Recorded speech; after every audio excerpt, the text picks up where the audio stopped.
জননেত্রী শেখ হাসিনা যে বক্তব্যগুলো দিয়েছেন সেটা ছিল একই সাথে ছিল প্রতিপক্ষের জন্য সরাসরি মেসেজ, প্রতিপক্ষের জন্য, এবং তাদের জন্য চ্যালেঞ্জ ছুড়ে দিয়েছেন যে কোন দড়ি রেডি আছে রেডি করো, কোন জেলখানা আছে তৈরি করো, আমাকে হেলিকপ্টার পাঠাও, আমি আসতেছি, আমার পাসপোর্ট দাও।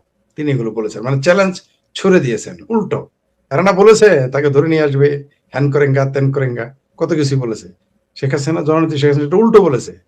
পাশাপাশি এও বলেছেন যে আগামীতে কাউকে ছাড় দেওয়া হবে না, এটা তার মেসেজ। পাশাপাশি তার কর্মী, এই দেশের যারা শুধু আওয়ামী লীগের না, তার মেসেজ কিন্তু মুক্তিযুদ্ধের পক্ষের সকল শ্রেণী মানুষের জন্য। আমি এটা মনে করি না যে তিনি এটা আওয়ামী লীগের জন্য বলেছেন বা আওয়ামী লীগের শুধু কর্মী নেতার জন্য বলেছেন। আমি মনে করি আওয়ামী লীগ তো বটেই, যেহেতু তার দল, তার কর্মীরা তার সেনাবাহিনী হিসেবে কাজ করবে, তার দলের কর্মীরা, পাশাপাশি বাংলাদেশের সাধারণ মানুষ এবং মুক্তিযুদ্ধের পক্ষের সকল মানুষের জন্যই তার একটা মেসেজ, যে যেভাবে কাজ করেছে সকলে মূল্যায়ন করা হবে। এই কথা বলার কারণেই তো আমার ভাবির পোলাদের শরীরে আগুন জ্বলে গেছে। আজকাল আমার ভাবিদেরও শরীরে আগুন জ্বলে, সেই জন্য ভয় আগেই বলে ফেলেছে আমি তো জুলাই যোদ্ধা ছিলাম না, আমার পরিবারের কেউ ছিল না, কিন্তু আমরা ভিডিওতে দেখি কিভাবে তারা উল্লাস করেছে, কিভাবে তারা গণভবনে লুটপাটে অংশ নিয়েছে। আবার সেটা সাফাই গাইতে গিয়ে কেউ কেউ বলেছে যে লুটপাট, ওটা লুটপাট ছিল না, ওটা জনগণের অধিকার। এটা আমরা প্রথম জানলাম আর কি। যাই হোক, তো জনগণও যখন এদের পেটে পাড়া দেয়, নারী ভুড়ি বাইর করে ফেলবে, তখন আমরাও বলবো ওটা তার অধিকার। আমরা না বললে কেউ না কেউ বলবে। শেখ হাসিনার এই মেসেজ, জননেত্রী শেখ হাসিনা যে মেসেজ তিনি দিয়েছেন, এই দেশের সরকারকে চ্যালেঞ্জ করেছেন, আন্তর্জাতিক বিশ্বকে চ্যালেঞ্জ করেছেন, কর্মীদের উৎসাহ দিয়েছেন, এবং এই বিশেষ করে কর্মীদের যে তিনি তার দলের নেতা কর্মীদের উৎসাহ দিয়েছেন, বিশেষ করে যারা নিপীড়িত, নির্যাতিত, পিছিয়ে পড়া, খোদ আওয়ামী লীগ সরকার আমলেও যারা সুবিধা ভোগ করতে পারেনি, কিন্তু এখন যারা সবচেয়ে বেশি নির্যাতিত, সবচেয়ে বেশি আক্রান্ত, তারা কিন্তু একটা স্পিরিট পাবে। এই স্পিরিট তাকে অনেক দূর নিয়ে যাবে। এবং আপনি দেখতে পাচ্ছেন যে অলরেডি শুরু হয়ে গেছে। এর প্রতিফল কি, এর প্রতিক্রিয়া কি দেখলাম? আসিফ সার চেঁচামেচি শুরু করেছে। তার আগে আমার ভাবির পোলা, যার আগে গাল ছিল এরকম, প্যাট ছিল পিঠের সাথে লাগানো, এখন প্যাটটা ভুলে গেছে, গর্দান মোটা হয়ে গেছে, তারপরে পশ্চাৎ দেশ মমিসিংহে পাউরুটি হয়ে গেছে, তারপরে ঘাড় গর্দান হয়ে গেছে উঠে দুম্বার মতো, গাল ট্যাপ ট্যাপা, তারপরে প্যাট হয়ে গেছে টেপা মাছ। আমার ভাবির পোলা মাহফুজও আজকাল নাকি পোস্ট দেওয়া শুরু করেছে, আবার ওটাকে আবার কোন রকম সাফাই গাইতেছে আমাদের আসিফ সার। তাদের মধ্যে ভীতি সৃষ্টি হয়ে গেছে। আবার মান্না ভাইয়ের সাবেক পেতিপাড়া, বর্তমান তারেক রহমানের পেতিপাড়া, সে জাহেদুর রহমানও দেখি ঘ্যাতকুত শুরু করে দিয়েছে আষাঢ় মাসে ব্যাঙের মতো। এটা কারণটা কি? কারণ হচ্ছে আচ্ছা, একজন ওনার নাম নাকি কষা জাহিদ, আমি এটা শুনি না। কষা জাহিদের কি সত্য নাকি? দুষ্ট লোকেরা ওকে কষা জাহিদ বলে, আমি ওকে পেতিপাড়া নাম দিয়েছি। ঠিক আছে, ও তো কষা জাহিদি। শুনেন, আপনি একটা জিনিস খেয়াল করেন যে তারা চেঁচামেচি শুরু করে দিয়েছে। আরে ভাই, শেখ হাসিনা অডিওতে একটা বিবৃতি দেয়, অডিওতে এসে কথা বলে, ভিডিওতে আসেই নাই, পত্রিকায় একটা বিবৃতি দিয়েছে, দেওয়াতে এখানে মানে উথল পাথল শুরু হয়ে গেছে। আমি বলে দিয়েছি তো, শেখ হাসিনাকে বাংলাদেশের জমিনে এসে তার বক্তব্য দিতে হবে না। যেদিন তিনি ভিডিওতে আসা শুরু করবেন, সেই দিনই বাংলাদেশের এই সরকারের ঝড় তুফান শুরু হয়ে যাবে, মসনদ কাঁপাকাঁপি, ভাঙ্গাভাঙ্গি শুরু হয়ে যাবে, কোনো সন্দেহ নাই। আর শেখ হাসিনা যেদিন জি, মাঠে আসবেন, সেদিন তোর মাঠে জি, আসবেন না। অনেকে বলে শেখ হাসিনা কোনোদিন আসতে পারবে না। আমি বলি হ্যাঁ হ্যাঁ, আসতে পারবে না তো নি, ওনাকে নিয়ে আসা হবে। কে বলেছে নিয়ে আসতে হবে? উনি আসবে কেন? ওনাকে আনতে হবে। কেন আনতে হবে? যেটা কবিবর প্রায়ই কবিতার ভাষায় বলে ফেলেছিলেন। কেন আনতে হবে? দেশের চাউলের দাম, পরিস্থিতি খারাপ। কেন আনতে হবে? চিকিৎসা ব্যবস্থা খারাপ। কেন আনতে হবে? 5টা ব্যাংক দেউলিয়া। কেন আসতে হবে? দেশের অর্থনীতি, দেশের দেশের যে বৈদেশিক ঋণ হু হু করে বাড়তেছে, হু হু করে ঝড় তুফানের গতিতে বাড়তেছে। কেন আসতে হবে? শিশু মারা যাচ্ছে। কেন আসতে হবে? মানুষ, শিশুরা ধর্ষিত হচ্ছে। কেন আসতে হবে? চাকরি নাই। কেন শেখ হাসিনাকে আসতে হবে? মানে আনবো আমরা আর কি। শেখ হাসিনা তো আসবেন না, তার আসার দরকার কি? তিনি আসতেও চাইবেন না, কিন্তু আমাদের প্রয়োজনেই শেখ হাসিনাকে আনতে হবে। ইভেন আমাদের মহামান্য দালাল সাংবাদিকদেরও রুটি রুজির জন্য, এমনকি মৌলবীদেরও 3 বেলার জায়গায় 5 বেলা খাবার জন্য, তাদের তাদের বক্তব্য রেট বাড়ানোর জন্য শেখ হাসিনাকে আবার জি, আনতে হবে। কেন? তা ছাড়া জি, সম্ভব না। জি, জি। ধন্যবাদ, ধন্যবাদ স্যার। সুদ পড়াটা কি আপনার ছেলে? ফেসবুকে কি দিলেন যে এটা কি কারা? আচ্ছা, আশিক লিপন, বুঝতে পারিনি। জি, আক্তার জামান, আসলে জুলাই সন্ত্রাসী, জুলাই অপরাধীদের পাপের ঘোড়া কানায় কানায় পূর্ণ হয়েছে, এখনই প্রতিকার প্রয়োজন। জি ধন্যবাদ আপনাকে, জি ধন্যবাদ। আগামী 10 বছরেও শেখ হাসিনা দেশে আসার পরিবেশ তৈরি হবে না, তোমরা রিয়েলিটি মেনে নাও। ধন্যবাদ আপনাকে। অ্যাডভোকেট ফজলুর রহমানকে ধন্যবাদ, বাংলাদেশের জন্য একজন ভালো এমপি। জি ধন্যবাদ। জয় বাংলা, জয় বঙ্গবন্ধু। জি ধন্যবাদ। যা আলহামদুলিল্লাহ, আপনাদের গঠনমূলক কথা শুনে ভালো লাগছে। জি ধন্যবাদ। কবিবর, আপনার বই পড়া, বই কোনো হালায় পড়ে না। ওরে বাপ রে বাপ, নিজে বিদেশে কামলা দিয়ে নিজেই নিজের টাকায় বই করে না, কেউ চিনে না, কিনে না। জি ধন্যবাদ, ধন্যবাদ আপনাকে। ওরে একেবারে জ্বালাই ফেলাইছে, 7 বার লিখছে। জি ধন্যবাদ। ইসমাইল ভাই, আপনি জলে আমার কমেন্ট পড়ছেন না, আসলে আপনি অর্জলে অর্জলে কবিবর সম্পর্কে এই লোক জানে কি? এই বেকুব। না ও না না, চিনে হইলো ঠিক আছে না, হ্যাঁ, ও চিনে মুকসুদুল মুমিনিন কাসেম বিন হাবিবের বই, ও চিনবে কবি কারা? আচ্ছা, ঠিক আছে, এটার জবাব বাদ দেওয়ার দরকার নাই, এটা সে যদ্দূর জানে তদ্দূর লিখছে, এই আর কি।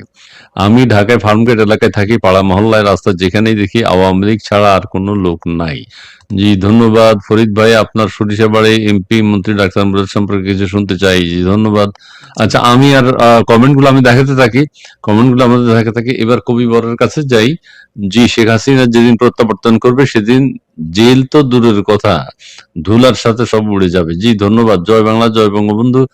আচ্ছা, জি, আপনার কাছে এখন প্রশ্ন হচ্ছে, আমরা এই চ্যাপ্টারটা আপনাকে দিয়েই শেষ করব। শেখ হাসিনার দেশে ফেরার কথা ফরিদ ভাইও কিছু বক্তব্য দিয়েছেন, উনি নেতা কর্মীদের কথাও বলেছেন, দেশের কথাও বলেছেন, সাধারণ মানুষের কথাও বলেছেন। আপনার বিশ্লেষণ যদি একটু শুনতে চাই।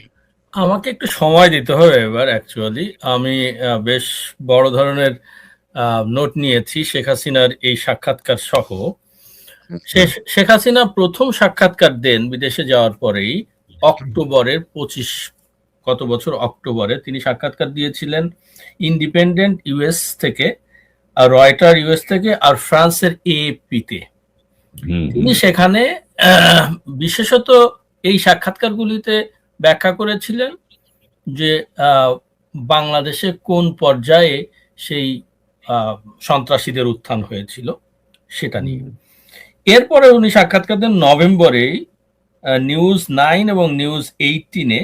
সে এই দুটি সাক্ষাৎকারে তিনি ভারত পাকিস্তান সম্পর্ক নিয়ে এবং ইনুসের কর্মকাণ্ড, অরাজকতা, হত্যা, ধর্ষণ এগুলি নিয়ে তিনি কথা বলেছিলেন।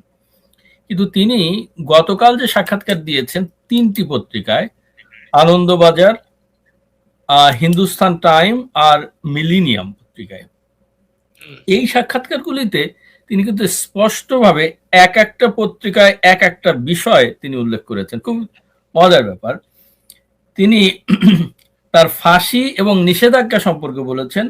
তিনি বলছেন, গণতন্ত্রকে পুনর্বহাল করার প্রত্যয়ে মাথা উঁচু করে দেশে ফিরব। এটা মিলেনিয়াম পত্রিকার সাথে তিনি বলছেন। 1971-এ পাক বাহিনী আওয়ামী লীগকে নিষিদ্ধ করে কিন্তু রাখতে পারেনি। আওয়ামী লীগকে নিষিদ্ধ করা, তিনি এই কথাটি বলেছেন যে আওয়ামী লীগকে নিষিদ্ধ করা এটা তাদের এক প্রকার শক্তি প্রদর্শন বর্তমানের, এবং আওয়ামী লীগকে ভয় পায়, এই কারণেই তারা এই কাজটি করছে। কিন্তু এটা বলছেন তিনি হিন্দুস্তান টাইমসে। আনন্দবাজারে তিনি বললেন, আওয়ামী লীগে জনগণের আবেগ রয়েছে, ফলে তারও তার দলের ফিরে আসা অনিবার্য। নীরব প্রস্তুতি চলছে। উনি কিন্তু একেবারে বলেছেন প্রস্তুতি চলছে। একটা কথা মনে রাখবেন যে আমি নিজেও জানি যে শেখ হাসিনা এই যে দেশের অভূতপূর্ব উন্নয়ন করেছে, যাদের চোখ নেই তারা দেখতে পাবে না। তারা খায় কিন্তু বাথরুমে যায় না, ওর নিজের বিছানায় ওর বর্জন করে, ফলত ওরা দেখবে না কোনোদিন। ওরা এগুলিকে ব্যবহার করছে কিন্তু তার কোনো স্বীকৃতি দেবে না।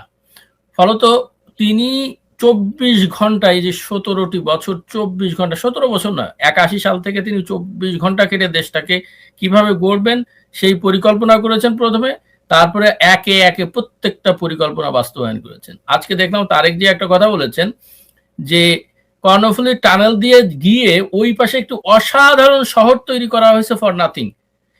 Do you have any idea এই অসাধারণ শহরটা কি? এটা একটা ইন্ডাস্ট্রিয়াল জোন যেটা বড় বড় দেশগুলিতে আছে, এই ইন্ডাস্ট্রিয়াল জোনকে তোমরা লাইভে পরিণত করো, তাহলে ইকোনমির যে ভয়ঙ্কর অবস্থা এটা থাকবে না। তো এগুলি করার জন্য প্রত্যেকটা এলাকায় কি করবেন উনি কিন্তু পরিকল্পনা করেছে। এবং আমি জানি she does not look at the proposal itself, she looks at the number. উনি নাম্বারে বিশ্বাস করেন, ডিজিটালাইজেশনে বিশ্বাস করেন। 10-এর মধ্যে কত পাবে, এটাই 10-এ 10 পাবে না 10-এ 11 পাবে না 10-এ 0 পাবে, এর উপরে ভিত্তি করে উনি প্রজেক্টগুলি নিয়েছেন। এত সহজে কিন্তু কোনো দেশের উন্নতি হয়ে যায় না। যারা মানে ওই পান্তা ভাত খেয়ে, কি বলবো, আমি এখানে আর যেতে চাই না, যাই হোক, তিনি বলেছেন 6 মাসের মধ্যে ফিরবো, এবং তিনি যখন বলেছেন ফিরবো, আমি জানি উনি ফিরবেন, এতে কোনো সন্দেহ নেই। এবং তিনি হিন্দুস্তান টাইমে একথাও বলেছেন যে তারিখ বা সময়ের উপর নির্ভর করে না, অনুপস্থিতির অর্থ নীরবতা নয়। তিনি কিন্তু নীরব নেই। দেখুন, ইউনূসও ভয়ে কাঁপছে, বারবার বলছে, ভারত সরকারকে বলছে বারবার যে শেখ হাসিনার কথা বন্ধ করো। কেন মুখ বন্ধ করার জন্য এত এত কেন? দেখুন, মুখ বন্ধ করা হলো সবচেয়ে ভয়ঙ্কর নির্যাতন। এবং সক্রেটিসকেও মুখ বন্ধ করতে চেয়েছিল, সক্রেটিস মুখ বন্ধ করতে পেরেছে না। হ্যাঁ, আমাদেরও মুখ বন্ধ করতে চায়, অনেকেই চায়, আমি জানি সেটা। দুদিন আগেও একজন বলেছে, এবং ফেসবুকে প্রায় মেসেজ পাই, এই যে এখন যিনি মেসেজ দিলেন অজ্ঞতা প্রসূত এবং মুখ বন্ধ করতে চায়। মুখ কখনো বন্ধ করতে পারবেন না। আর বললেন আমার বই পড়ে না, কোন কোন বইয়ের কত কত এডিশন হয়েছে। শুধু স্বতন্ত্র সনেটের কথা বলি, 6টা এডিশন হয়েছে বাংলাদেশ থেকে, বাংলাদেশ ইন্ডিয়া থেকে, আর 2টো ইংরেজিতে এডিশন হয়েছে। জাস্ট স্বতন্ত্র সনেটে একটা লাইন পড়ে বুঝেন সারা জীবনে।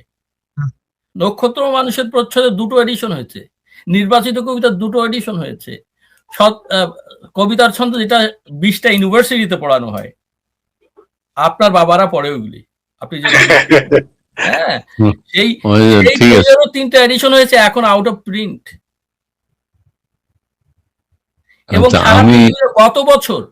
গত বছর সারা পৃথিবীতে 12টা আন্তর্জাতিক সংকলনে আমার কবিতা গেছে। এবং খুব ইন্টারেস্টিং ঘটনা, এই উইকেন্ডে দেখলাম চীন থেকে একটা সংকলন বেরিয়েছে, এডিট করেছেন ইটালির একজন কবি, তিনি লিখেছেন আউটস্ট্যান্ডিং পোয়েট অফ ইউএস, এবং তার মধ্যে হাসান আল আব্দুল্লাহর কথা লেখা আছে। হুইচ ইজ রং আমি বলবো, তিনি আমাকে ভালোবাসেন নিশ্চয়ই, বা আমার কবিতা তিনি পছন্দ করেন, কিন্তু 7 জন কবি, ইউএস পুরো আমেরিকার 7 জন কবির নাম লেখা আছে, সেখানেও হাসান আল আব্দুল্লাহর কথা আছে। 18টি ভাষায় ওরা না খেয়ে অনুবাদ করেনি, আরো 2টো ভাষা হচ্ছে, আরবি ভাষায় এবার বই বেরোচ্ছে। ভবিষ্যতে বাংলাদেশের সুশীল বলে কোনো শব্দ থাকবে না। আপনার এটা আমি জবাব দিয়ে দিই, যিনি কমেন্টটা করেছেন তিনি আপনাকে নিয়ে ভাবেন, আপনাকে ফলো করেন, আপনাকে জানতে চেষ্টা করেন, তিনি আপনার নাম জানেন, আপনার ধন্যবাদ। উনি কমেন্ট করাতেই তো আজকে এত কথা বেরোচ্ছে, আপনি এত কথা বললেন, না করলে তো আপনি বলতেন না। আমরা ধন্যবাদ, হ্যাঁ, ওই যে চীনের যে আপনার কবিতা রয়েছে, গত সপ্তাহে কি বলে ওয়ার্ল্ড পোয়েট্রি ম্যাগাজিন, গ্রিসের ওয়ার্ল্ড পোয়েট্রি ম্যাগাজিনের ছবি সহ ডেডিকেশন করে, মানে পরিচিতি দিয়ে, ওখানে আমার 3টা কবিতা ছাপা হয়েছে। আর আগামী সপ্তাহে তো ইন্দোনেশিয়ায় যাচ্ছি, ইন্দোনেশিয়ায় 4th ইন্দোনেশিয়া ইন্টারন্যাশনাল ফেস্টিভ্যালে, পোয়েট্রি ফেস্টিভ্যাল। এখন কত কথা বেরোচ্ছে, ওই ভাইকে ধন্যবাদ দেন, ওই ভাইকে ধন্যবাদ, কত কথা শুনতে হচ্ছে এখন আমাদের। 20টার উপর আন্তর্জাতিক কবিতা উৎসবে জয়েন করেছে। এনিওয়ে, শেখ হাসিনা মিলিনিয়ামে বলেছেন কূটনৈতিক ও, এখানে উনি কূটনৈতিক ও আন্তর্জাতিক তৎপরতা চলছে, কার্যকারী ভাবেই কূটনৈতিক এবং আন্তর্জাতিক তৎপরতা। শেখ হাসিনা ওখানে ঘুমাচ্ছেন না, মনে রাখবেন। এবং আমি বিশ্বাস করি শেখ হাসিনা পৃথিবীর 10 জন নেতার একজন। এই মুহূর্তে তাকে নিয়ে ভাবা হয়, পৃথিবীর বিভিন্ন অঞ্চলে তার কথা চিন্তা করা হয়। আমি এইটা দিয়ে এই অংশটা শেষ করি। আমি 3 বছর আগে, এই যে